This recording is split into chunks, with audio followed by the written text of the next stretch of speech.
Fala galera, tudo beleza? Aqui quem fala com vocês é João Matheus e você está no canal do Zero ao Infinito para fazermos uma questão da prova da AFA de 2018, mais especificamente a questão 53 da prova A de Física. Eu irei mostrar a questão para vocês, pausem o vídeo, tentem fazer a questão, se não conseguirem, acompanhe a minha resolução que irei postá-la.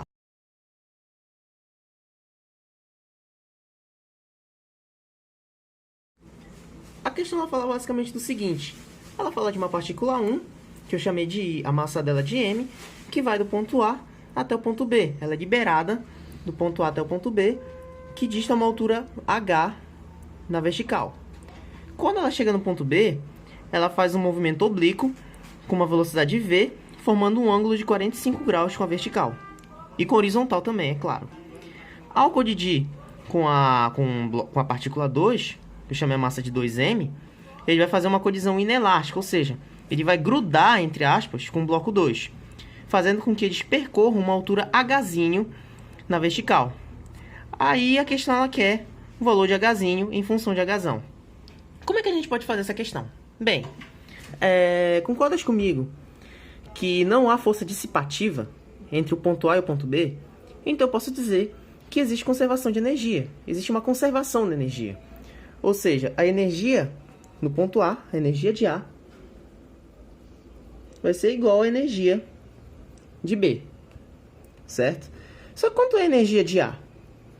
A energia de A é nada mais que a energia potencial gravitacional. Considerando o potencial aqui igual a zero, nessa linha, eu posso dizer que aqui possui uma energia potencial, certo? No ponto A, possui uma energia potencial, cuja magnitude é mg Hzão, em que m é a massa do corpo, g é a gravidade do local e h é a altura, mais a energia cinética de A, mais a energia cinética no ponto A. Só que quanto é a energia cinética no ponto A? Bem, no ponto A a partícula está parada, então se ela está parada, a energia cinética é zero.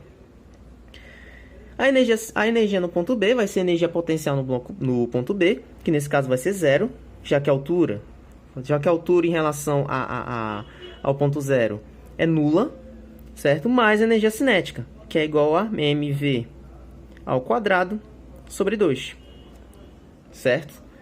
Fazendo algumas manipulações algébricas, como cortando a massa, passando 2 para o outro lado, passando o quadrado como raiz, você descobre o quê? Que essa velocidade é raiz de 2g hzão, certo? Então essa velocidade daqui, quando ele chega no ponto B, ele vai chegar com uma velocidade que é igual a raiz de 2g hzão, certo? Quando ele chega no ponto B, ele vai formar um movimento oblíquo, formando um ângulo de 45 graus com a horizontal. Isso significa o quê? Que ele vai ter uma componente Vy, que seria o quê? O Vy seria a componente vertical no movimento oblíquo, que ele vai formar um movimento uniformemente variado no seu movimento. Ele vai formar um movimento uniformemente variado. Já aqui, na horizontal, ele vai formar uma componente Vx, que vai formar um movimento retilíneo uniforme, um MRU, certo? Porque no movimento oblíquo, o corpo ele vai formar, ele é como se ele estivesse fazendo dois movimentos. Na horizontal, ele vai formar um MRU, ou seja, um movimento cuja velocidade não vai se alterar, certo? Não vai possuir aceleração, certo? Vai ser o Vx, ele vai permanecer constante. Já na horizontal, o movimento que ele vai realizar vai ser um movimento uniformemente variado, ou seja, a gravidade local, ela vai nada mais que retirar a velocidade de y, ou seja, ele vai desacelerar verticalmente. Ou seja, a velocidade daqui horizontal vai ser constante, mas ao mesmo tempo que a velocidade na horizontal vai ser constante, a velocidade vertical vai ser variada. Ou seja, vai ser um movimento parabólico, né? Tipo, era como se a velocidade fosse diminuir, a velocidade vertical vai diminuindo e a velocidade horizontal vai permanecendo constante, ou seja, vai fazer tipo um movimento daqui, né? Então eu sei que vai haver dois movimentos, vai haver o Vy e o Vx. Eu sei que o Vy é o quê? Composição de vetores, né? Esse ângulo daqui é 45 e esse ângulo também é 45. Tá? O Vy vai ser o V cosseno de 45. E o Vx vai ser também o V seno de 45 graus. Só que eu já sei quanto é o V. Eu já descobri quanto é o V a partir da conservação de energia. É raiz de 2GH. Cosseno de 45 é raiz de 2 sobre 2. Certo? Mesma coisa aqui. Raiz de 2GH. Ah, é Hzão, né? Raiz de 2GHzão. Raiz de 2GHzão. O seno de 45 também é raiz de 2 sobre 2. Certo? Então ele vai ter uma velocidade inicial y e uma velocidade inicial x. Quando ele atingir uma altura máxima, a partícula 1 ela vai colidir com a partícula 2. Só que quando a partícula 1 atinge a altura máxima, o que atinge a altura máxima no movimento oblíquo? É quando eu tenho um corpo, certo? Ele está fazendo o movimento oblíquo, certo? Ele vai fazer um movimento desse jeito. A altura máxima é quando a velocidade em y é igual a zero. Ou seja, quando ele atinge a altura máxima, quando a gravidade retirou toda a aceleração vertical, ele tirou toda a velocidade vertical, Vy, e fez com que isso se tornasse nulo. Ou seja, ele vai fazer com que o Vy passe a se tornar para baixo. A gravidade vai acelerar esse corpo para baixo. Ou seja, a altura máxima, quando o cara atinge a altura máxima no movimento oblíquo, o seu Vy vai ser zero. Ou seja, na colisão,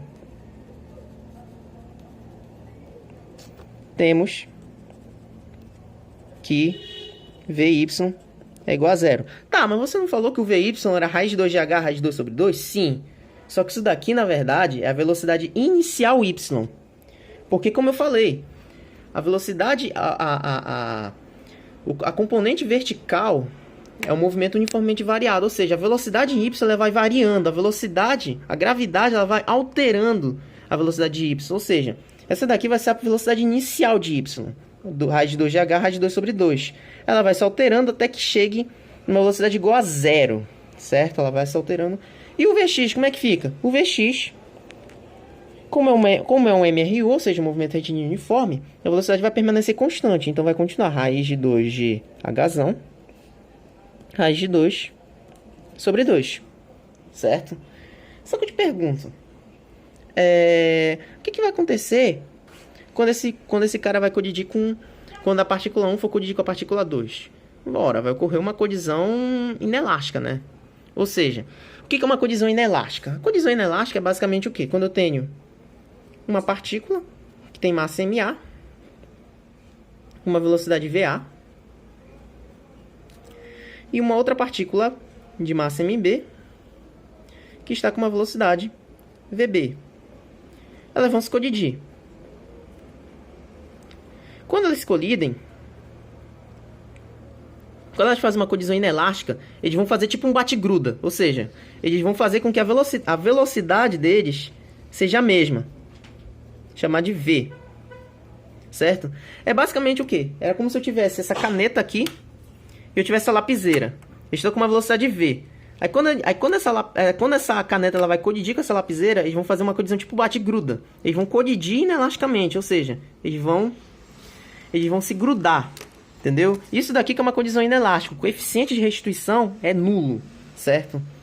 Então o que eu posso dizer aqui? Eu posso aplicar a conservação da quantidade de movimento, né? Eu posso dizer que MA VA mais MBVB, tratando de módulo, é claro, porque como tanto VA como VB estão vetorialmente no mesmo sentido, eu posso fazer isso, dizer que o módulo MA vezes o módulo de VA é igual a MB vezes o módulo de VB. É igual a quanto aqui? A soma das duas massas, MA mais MB vezes V. Calma, por que MA mais MB? Porque eu já estou considerando que isso daqui é como se fosse um só sistema. Ou seja, era como se fosse só um corpo cuja massa é MA mais MB se movendo com uma velocidade V. Tipo, se esse corpo tivesse 6 kg, se esse corpo, a massa desse corpo fosse 6 kg e a massa desse corpo fosse 4 kg, quando eles se colidiriam elasticamente, era como se fosse um corpo se movendo com uma velocidade, com uma massa de 10 kg, certo? Então eu posso fazer a mesma coisa nessa situação aqui, certo? Só ajeitar aqui, algebricamente, né? Fica raiz de 2GH vezes raiz de 2 sobre 2, né? Bem, raiz de 2 vai sair, né? Vai separar da raiz. Raiz de 2 vezes raiz de 2 vai ficar o 2. Vai cortar o 2 aqui. Então, vai ficar simplesmente raiz de GH. Certo? Pela conservação da quantidade de movimento, eu tenho o quê? A massa da partícula 1 é m e a massa da partícula 2 é 2m. Então, eu posso dizer o quê? Que m1, que é mv, mais a velocidade da partícula 2 é 0, então eu posso desprezar. Vai ser igual a quanto? Vai ser m mais 2m vezes 1v', certo? Porque quando eles se colidirem, eles vão obter uma velocidade v', certo? Uma velocidade v'. Só que eu sei quanto é a velocidade v. Raiz de 2gh.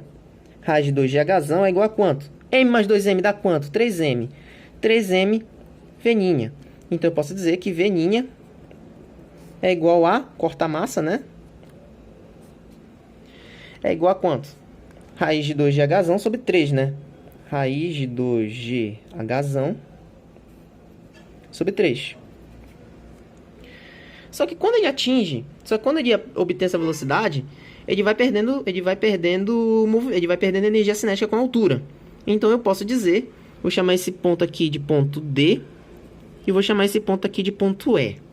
O que eu posso dizer a respeito da energia mecânica de D e a energia mecânica de E? Bem, a gente está desprezando qualquer movimento dissipativo. A gente está desprezando a resistência do ar, a gente está desprezando o atrito e tal. Então eu posso dizer que a energia mecânica de D é igual a energia mecânica de E. Só quanto a energia mecânica de D, considerando que agora a gente vai considerar a altura igual a zero aqui, tá? A altura igual a zero aqui. Se isso daqui é a altura igual a zero, a energia potencial no ponto D também vai ser zero. A energia potencial no ponto D vai ser zero. Ou seja, zero mais a energia cinética no ponto D. A energia cinética no ponto D vai ser o quê? 3m vezes v' ao quadrado sobre 2. O v' que é o que a gente achou aqui, né? Na conservação do momento linear. E isso daqui vai ser igual a energia no ponto E. Bem, no ponto E, eles vão atingir um repouso, ou seja, eles vão ficar parados. Só que eles vão possuir uma energia potencial gravitacional, certo? Que possui magnitude de 3m nesse caso, desculpe, 3mg Hzinho, certo? Então eu posso dizer o quê? Eu posso dizer que Hzinho, cortando a massa aqui, eu posso dizer o quê? Que esse Hzinho é v' ao quadrado sobre 2g. Só que v' ao quadrado, como eu encontrei, é raiz de 2gh sobre 3. Então eu posso colocar aqui, raiz de 2gh sobre 3 ao quadrado sobre 2g. Então o que eu sei? Eu sei que Hzinho é o quê? Bem, raiz de 2gh ao quadrado fica 2gh. 3 ao quadrado fica 9. Então ficaria o quê? O 2 vai cortar com 2, então vai ficar o quê? GH. Então eu sei que o G também vai cortar com G, então eu sei que o Hzinho vai ser o Hzão sobre 18. Essa aqui vai ser a resposta, então, da nossa questão. O Hzinho vai ser H sobre 18. Eu acho que é a letra D, mas eu não tenho certeza se é esse mesmo alternativa que está aqui. Mas se não for, me corrija nos comentários. E aí, gostaram do vídeo, galera? Se vocês gostaram, não esqueça de deixar o seu like, se inscreva no canal e falou!